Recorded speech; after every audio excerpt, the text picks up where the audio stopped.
अर्चना Chaudhary Hindi classes में आपका स्वागत है। जो अभी तक हमने पढ़े समास और उसके भेद। उम्मीद है इससे संबंधित सभी वीडियो आपने देख लिए होंगे और समास सीख लिए होंगे। इस वीडियो में हम कुछ महत्वपूर्ण प्रश्नोत्तर करेंगे और अपने समास से संबंधित ज्ञान को जांचेंगे। तो शुरू करते हैं समास के महत्वपूर्ण प्रश्नोत्तर। पहला देखिए, धर्माधर्म में कौन सा समास है? विकल्प हैं कर्मधारय समास, बहुव्रीहि समास, द्वंद्व समास और द्विगु समास। आप सोचिए जरा इसके बारे में कि कौन सा सही है। इस समास में दोनों पद धर्म और अधर्म प्रधान है और दोनों एक दूसरे के विपरीत हैं, यानी उल्टे हैं। जब आप इनका विग्रह करते हो तो ये बन जाता है धर्म या अधर्म। तो अब आप सोचेंगे कि कौन सा ऐसा समास है जिसमें दोनों पद प्रधान होते हैं। तो कर्मधारय समास क्या है? जिसमें उत्तर पद प्रधान होता है। बहुव्रीहि समास जिसमें अन्य पद प्रधान होता है। द्विगु समास को जिसमें उत्तर पद प्रधान होता है। तो सिर्फ द्वंद्व समास एक ऐसा है जिसमें दोनों पद प्रधान होते हैं। तो इसका उत्तर क्या है? द्वंद्व समास। अगला देखें, प्रत्येक में कौन सा समास है? अब इसमें विकल्प हैं बहुव्रीहि समास, अव्ययी भाव समास, द्वंद्व समास और तत्पुरुष समास। आप सोचें इसके बारे में। अब इसमें देखोगे कि ये जो शब्द है प्रत्येक, ये दो शब्दों से बना है और इसका पूर्व पद जो है वो क्या है? उपसर्ग है। अब आप सोचिए कि उपसर्ग कौन से समास में लगता है? तो वो है अव्ययी भाव समास। तो इसका उत्तर क्या हो गया? अव्ययी भाव समास। और इसका जब आप विग्रह करोगे तो ये बनेगा प्रत्येक, यानी एक एक। अनेक में कौन सा समास है? इसके विकल्प हैं अलुक तत्पुरुष समास, उपपद तत्पुरुष समास, कर्म तत्पुरुष समास और न्याय तत्पुरुष समास। अब इसमें देखो, अनेक अनेक किस शब्दों से बना है? अन जमा एक। तो ऐसा कौन सा समास है जिसमें ए या अन लगता है और विग्रह करते हैं तो उसमें न लग जाता है? विग्रह करोगे तो वो क्या बनेगा? न एक। तो न लग गया तो ये कौन सा समास हो गया?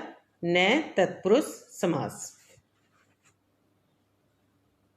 देश निकाला, निकाला मतलब अलग कर दिया। तो कौन सा ऐसा समास है जिसमें अलग करने का भाव आता है? विकल्प देखिए, अव्ययी भाव समास, तत्पुरुष समास, द्वंद्व समास और कर्मधारय समास। देश निकाला, इसका विग्रह किया तो आप ये बनता है देश से निकाला, यानी देश से अलग कर दिया और अलग करने के भाव में है और इसमें विभक्ति चिन्ह लग गया। कौन सी? से। तो जहाँ भी से लग जाता है अलग करने के भाव में तो वो कौन सा समास होता है? अपादान तत्पुरुष समास। तो यहाँ विकल्प में अपादान नहीं है तो इसलिए सिर्फ क्या है? तत्पुरुष समास। तो कौन सा सही हुआ? तत्पुरुष समास।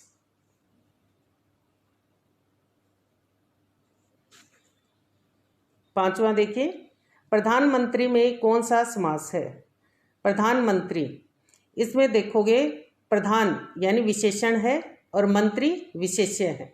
इसके विकल्प देखेंगे पहले, कर्मधारय समास, अव्ययी भाव समास, द्विगु समास और तत्पुरुष समास। जब आप इसका विग्रह करते हो तो ये क्या बन जाता है? प्रधान है जो मंत्री। तो जहाँ ऐसा कौन सा समास है जिसमें विशेषण विशेष्य का संबंध होता है? वो सिर्फ एक ही है, कर्मधारय समास। छठा देखें, 64 में कौन सा समास है? 64 संख्यावाची है। इसके विकल्प देखें, तत्पुरुष समास, अव्ययी भाव समास, कर्मधारय समास और द्वंद्व समास। मैंने आपको 1 से 100 तक की संख्याओं का समास और समास का विग्रह करना सिखाया था। उसमें मैंने आपको बताया था कि 11 से लेकर 98 तक की जो भी संख्याएं हैं वो किस में आती हैं? द्वंद्व समास में। क्यों? क्योंकि इसका जो विग्रह है वो क्या बनता है 64 यानी 60 और 4। तो क्योंकि ये 11 से 98 में आती हैं इसलिए ये क्या आ गया द्वंद्व समास। और इसका विग्रह बना 60 और 4। इसको आप 4 और 60 भी लिख सकते हो, दोनों विग्रह सही हैं। 7वां देखिए, पल पल में कौन सा समास है। पहले विकल्प देखो, अव्ययी भाव समास, बहुव्रीहि समास, तत्पुरुष समास, द्वंद्व समास। ये देखेंगे एक ही शब्द बार बार आ रहा है और एक ही शब्द बार बार कहाँ आता है आपको पता है, अव्ययी भाव समास में। और जब इसका विग्रह करोगे तो ये बन जाएगा हर पल। तो इस प्रकार से ये क्या हो गया अव्ययी भाव समास। जिस समास में पूर्व पद संख्या और उत्तर पद संज्ञा होता है उसका नाम बताएं। जब मैंने द्विगु समास कराया तो उसमें आपको बताया था कि इसका पूर्व पद संख्यावाची होता है यानी संख्या होता है और उत्तर पद संज्ञा होता है। तो इसका उत्तर क्या है द्विगु समास।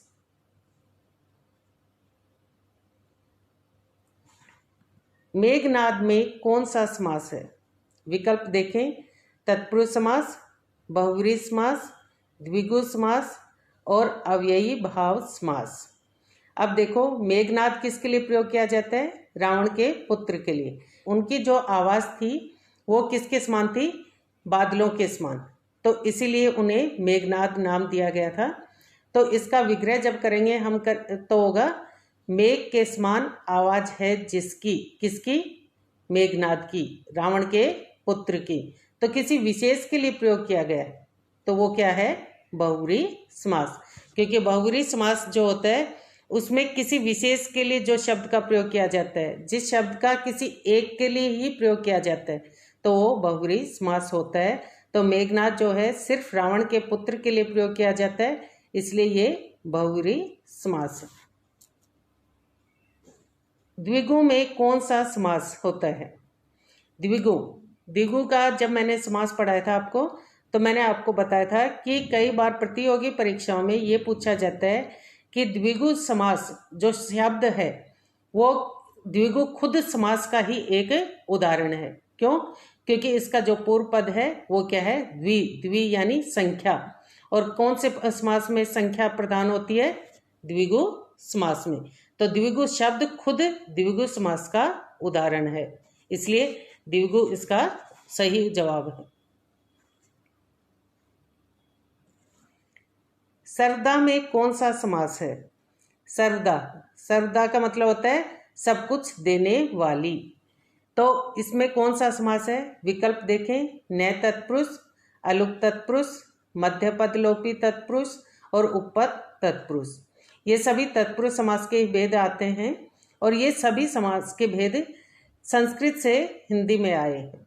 ऐसा समास जिसमें प्रत्यय लगता है और अगर उस प्रत्यय को अलग से लिखा जाए तो कोई अर्थ नहीं होता, लेकिन जब वो किसी समास के साथ जुड़ जाता है तो उसका अर्थ होता है। तो यहाँ दा जो है प्रत्यय है और इसका अलग से कहीं भी लिखा जाए तो कोई अर्थ नहीं निकलता, लेकिन यहाँ सरदा तो सब कुछ देने वाली यानी देने वाली इसका अर्थ निकल रहा है। इस प्रकार से ये क्या हो गया उपपद तत्पुरुष समास। इनमें से द्विगु समास का उदाहरण कौन सा है, अनन्य, त्रिभुवन, अन्नजल और जगदीश। द्विगु का पहले आप ये देखिए द्विगु समास में क्या महत्वपूर्ण होता है, पूर्व पद इसका हमेशा संख्यावाची होता है। तो इसमें चारों में अगर आप देखोगे तो सिर्फ त्रिभुवन, त्रि मतलब तीन और भुवन मतलब जगत, तीन जगत का समाहार इसका विग्रह हो गया। इस प्रकार से ये क्या हो गया द्विगु समास का उदाहरण। तो इसका सही उत्तर है त्रिभुवन। अव्ययी भाव समास का उदाहरण कौन सा है, युधिष्ठिर, प्रजापति, यथा समय, अनिति। कि इसका पूर्व पद जो है वो अव्यय होता है या यथा, प्रति ये शब्द लग जाते हैं। तो यहाँ यथा सिर्फ कहाँ आ रहा है, यथा समय में। और जब आप इसका विग्रह करोगे तो ये क्या बन जाएगा, समय के अनुसार। तो इस प्रकार से ये क्या हो गया, यथा समय अव्ययी भाव समास का उदाहरण है। बहुब्रीहि समास का कौन सा उदाहरण है? बहुब्रीहि समास में क्या होता है कि कोई अन्य ही पद प्रधान होता है। तो इसमें देखोगे यथोचित, यथोचित यथा आ गया तो ये क्या हो गया? अव्ययी भाव समास। सत्याग्रह, सत्य के लिए आग्रह, तो तत्पुरुष समास। चौपाई, संख्या आ गई पहले, तो ये क्या हो गया? द्विगु समास। विशेष रूप से उस बालक के लिए प्रयोग किया जाता है जो दूध पीता है, तो ऐसे बालक के लिए प्रयोग करने के कारण तो ये क्या हो गया? बहुब्रीहि समास।